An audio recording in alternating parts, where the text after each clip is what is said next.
What's going on, everybody? Welcome back to the channel. My name is Brendan. I make videos about my life and hobbies here on YouTube. Right now I've been focusing on music, particularly audio engineering. And today I'm continuing a series I started with my last video where I listened to old mixes of mine and I critique them using the knowledge and experience I've gained since doing those mixes. In my last video, we took a listen to the song Thaw Me Out by my band Dear Boys and determined that it sounded overly bright and thin due to a imbalance in the mid-range as well as an overall lack of low end. So using an EQ, we boosted the lower frequencies of the mix and ended up with something a lot more balanced.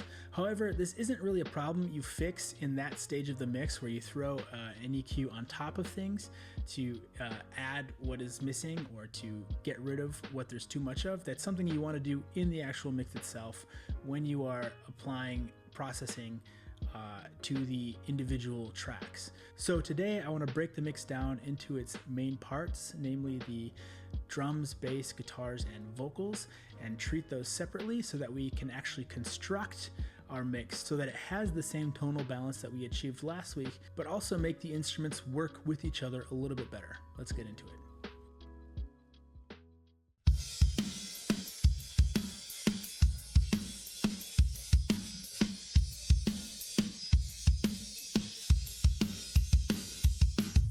So right off the bat, I'll say that I really like the way these drums sound. I think they're very punchy and alive, and you can even see in the EQ curve that there's plenty of that low-end punchy energy from the fundamentals of the kick and snare, as well as the top-end attack frequencies in that 3 to 8K range. However, they do sound rather two-dimensional, meaning that they don't really have a sense of depth or space to them. And this is likely due to the fact that I didn't use any room mics when recording these drums. And the microphones I did use were all treated very similarly, in that I emphasized the low-end punch and the high-end attack and removed a lot of those boxy mid-frequencies, which do sound kind of ugly on the close mics, such as the kick and the snare, but can actually sound very pleasant in the room mics. So this isn't going to sound very good, but I'm going to boost the mid-range here on our drum mix in order to represent what I'm talking about in terms of mid-range harmonics and the way they sound in a room.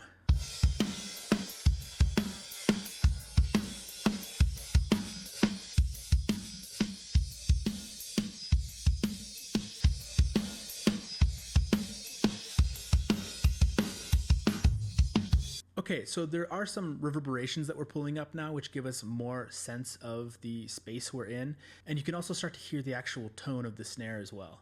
When the mid frequencies are scooped, the snare sounds very mono, as it should, but with the mid frequencies boosted, you can start hearing more of those reverberations that are being picked up throughout all the mics, and so there is a little bit more of a stereo spread happening as well. And so this is where room mics are actually very important, because those mid frequencies provide us more tone from the drums as well as more of a stereo spread, not from the direct sound of the drums themselves, but through the reverberations of the room. But just boosting the mid frequencies here doesn't sound very good, so let's try a different option. A common hack for mixing drums that weren't recorded with a room sound is to use a reverb to simulate that sound. I'm going to use the Sound City Studios plugin, which was designed to actually simulate a specific space, particularly Sound City Studios.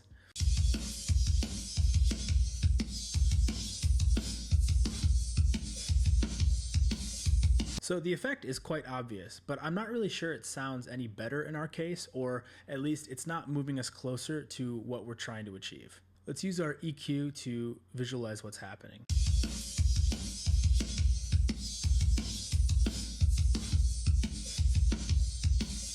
So we're definitely seeing an increase in harmonic excitement, especially in the low end and the high end. However, the problem with our drum mix isn't that they lack excitement, it's that they lack a good sounding room tone, particularly in the mid-range. So a reverb in this case probably isn't going to help us, because a reverb isn't designed to synthesize new frequency content. It's meant to add an effect onto the signal it's receiving. So since we're giving it a signal with a lot of lows, a lot of highs, and not a lot of mids, it is simply going to excite those lows and those highs and make our drums more boomy and more bright, which isn't actually what we want. Okay, let's talk for a minute about how I recorded these drums. At the time, I only had a 4-input interface. It was a Behringer Euphoria 404 HD, and it was only $100, which is crazy for a 4-input interface. But anyway, I used a technique called the Glyn Johns technique, which is a famous drum recording technique. Glyn Johns was the producer and engineer for bands like Led Zeppelin and the Beatles, and I think the Rolling Stones. And basically he recorded drums with only 3 or 4 microphones. And when done properly, you get plenty of direct sound from the drums as well as plenty of room sound to work with. So you got a lot of harmonic mid-range from the room when you were recording drums with only 4 microphones. However, I didn't totally understand how this technique worked, so when I originally mixed these drums, I did so in a way that ended up getting rid of all the mid-range, as you've already seen. And since I have the original tracks, I could feasibly remix these to get the result we're looking for right now. However, given the scope of this video, I decided it would be a better option to just replace these drums with a high-quality drum sample library. And I'll probably do a separate video dedicated to mixing the original 4-track recording of these drums. So the sample library I used is the Ballou Signature Series Drums Volume 1. You can pick those up over at roomsound.com. They're not a sponsor, but if you want to check them out, I will leave a link in the description of the video. And I've mixed these off camera, so here's what they sound like.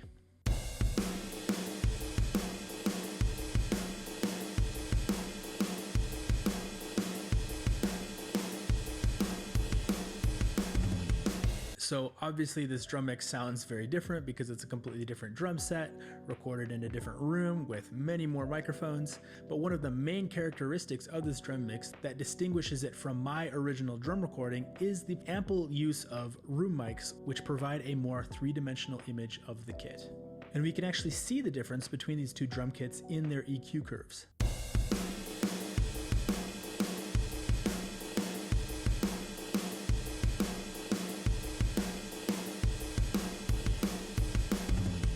As you can see, the reverberation and harmonics of the room are filling up that mid-range very nicely and provide what I would call connective tissue between the various elements of the kit. Now, I think this room sounds very beautiful on its own without any processing, but a very common technique to bring more harmonics and excitement from your room microphones is to really just crush them with a compressor. A very popular choice for this technique is the distressor, which I'm going to use now.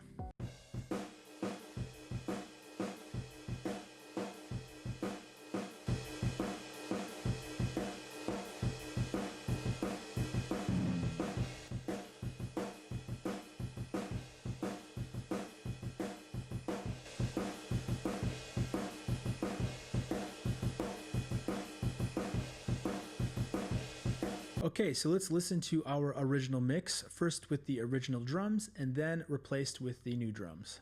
So blow me out, wake me, I got somewhere I need to be. Call me out, I'm privileged, 'cause I got nowhere better to be. I got nowhere better to be. So it really is astonishing at first how much of a difference your drums actually make in the overall tone of the song. But this is why engineers will tell you that the drums are the foundation of your song's arrangement and mix, not just rhythmically or dynamically, but also tonally, because they are present literally everywhere in your mix, from the sub to the mid-range to the high end. All right, let's move on to bass. You'll find that the bass is actually quite similar to the drums in that it features a lot of low-end punch and top-end attack and requires a lot of mid-range in order for the tone of the instrument to cut through the mix. In this case, the actual notes being played on the bass. Let's take a listen to the bass from the original mix.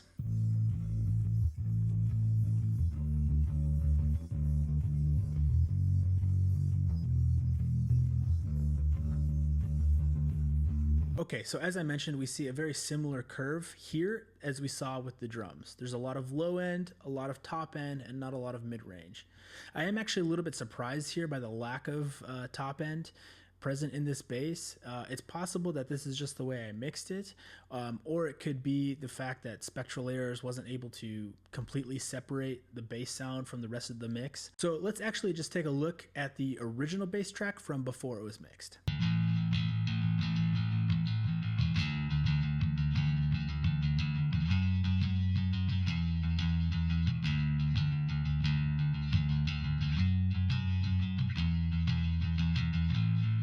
Okay, so now it's much more obvious. Right now what you're hearing is the bass DI running through a bass amp sim. This particular sim was imitating like an SVT Classic type bass amp, but it's very common for these plugins to apply a very scooped sound to the DI, which gives you a lot of punch and attack, but again, this loss of tone, which is going to be necessary for the bass to contribute to the harmonic structure of the mix. Okay, so after a bit of processing, this is what the bass now sounds like.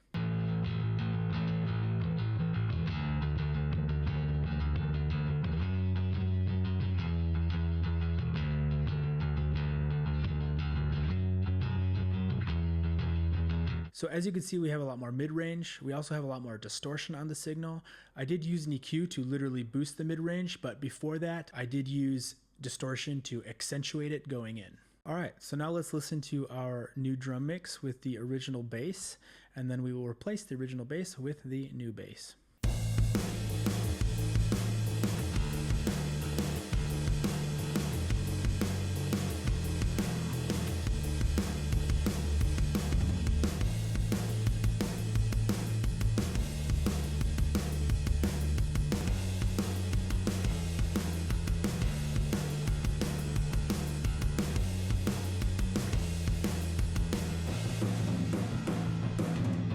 Okay, let's listen to that again, but with the rest of the mix included.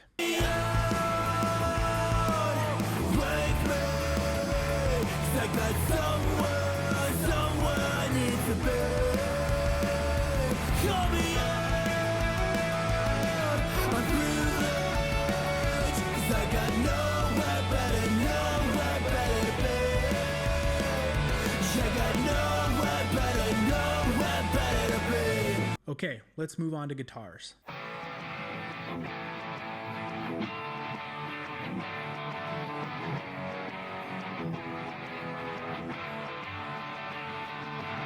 So there's not too much to say about the rhythm guitars here. Overall, they're pretty well balanced, but we do start to run into problems when we begin stacking the lead guitars on top of them.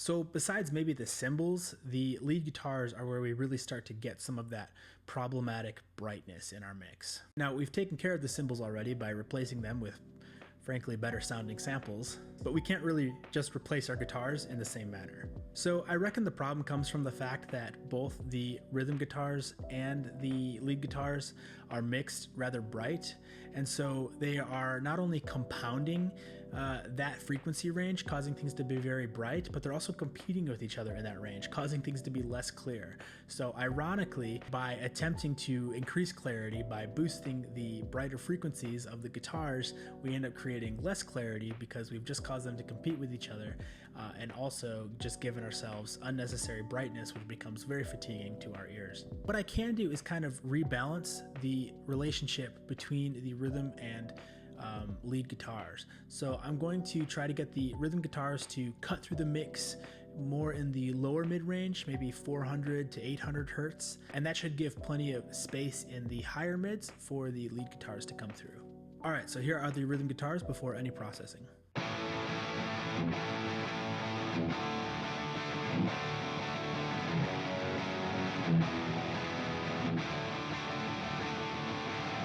And after.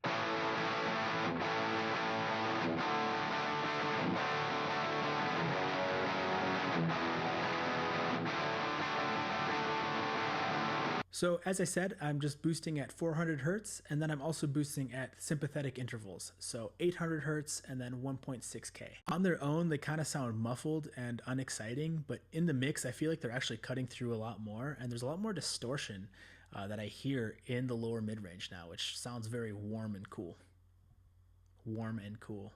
Okay, so here are the lead guitars before any processing.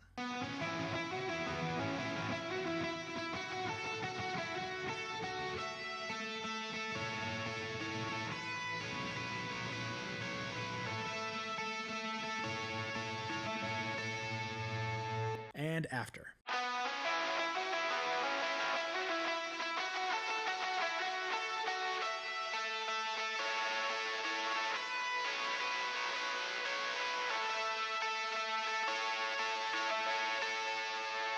So I did a very similar thing, but this time I started at 500 hertz and went up from there, so to 1000 hertz and then 2000.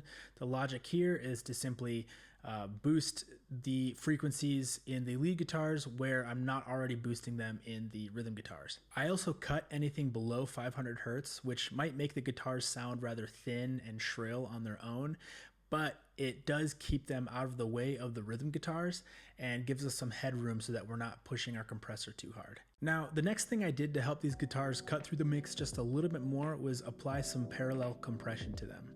I used the Andy Sheps technique, which is something he oftentimes uses on vocals, but I felt it really worked on the lead guitars as well. The way this works is I'm sending a copy of the audio signal to another track and then aggressively compressing the upper mid-range so that we have a very dynamically consistent upper mid-range in our guitar signal.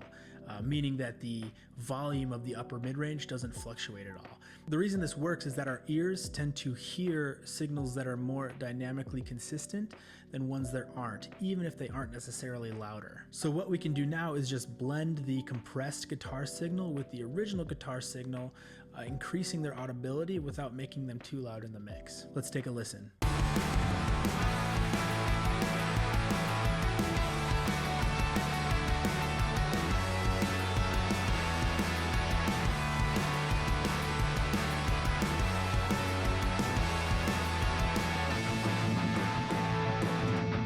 Okay, as per usual, let's take a listen to the before and after of our guitars in context. Blow me out, wake me, 'cause I got someone needs to be. Blow me out, I'm through the edge, 'cause I got nowhere better to be. I got nowhere better to be. Okay, so as our mix progresses and we start comparing the old mix with the new mix, especially with the guitars right now, you might notice that the difference between the old and new guitars are very subtle, and that's normal. I think the art and science of guitar tone is all about those subtleties. I am noticing more of a stereo spread between the guitars. They sound wider to me, and I also hear more of a warm distortion coming from the rhythm guitars. All right, finally, the vocals. I actually really like the way these vocals sound, but my main gripe with them is that they are quite pitchy. We have a lot of voices stacked on top of each other, I think anywhere from like 5 to like 7 or 9 different takes. And on certain notes, they're just not all hitting the same note quite as tightly as they need to, and so they become dissonant with each other. It's really apparent on that last line of the phrase that somewhere I need to be, because we're all singing a C sharp while the guitar is playing a D chord. And if you know your theory at all, you know that that is a minor second interval, which is already very dissonant. So you have the dissonance between the vocal line and the guitar, as well as the dissonance between the vocal layers themselves. Let's take a listen. So blow me out, wake me, 'cause I got somewhere I need to be. So the first thing I can do, and probably the best thing I can do for these vocals, is just tune them. So blow me out, wake me, 'cause I got somewhere I need to be. Additionally, I added some artificial harmonies. They're not necessarily audible, but they really do just thicken up the vocal mix a little bit more.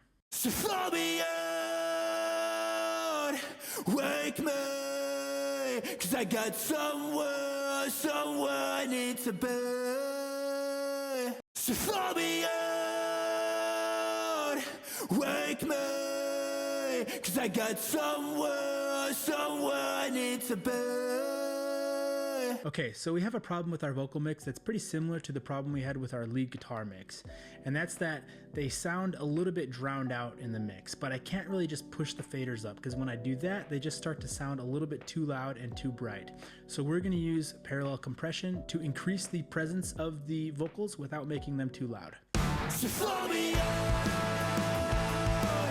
wake me, 'cause I got someone needs to be. Call me out, I'm privileged, 'cause I got nowhere better to be. I got nowhere better to be. Okay, now for the moment of truth. How does our new mix stack up against the old one? So blow me out,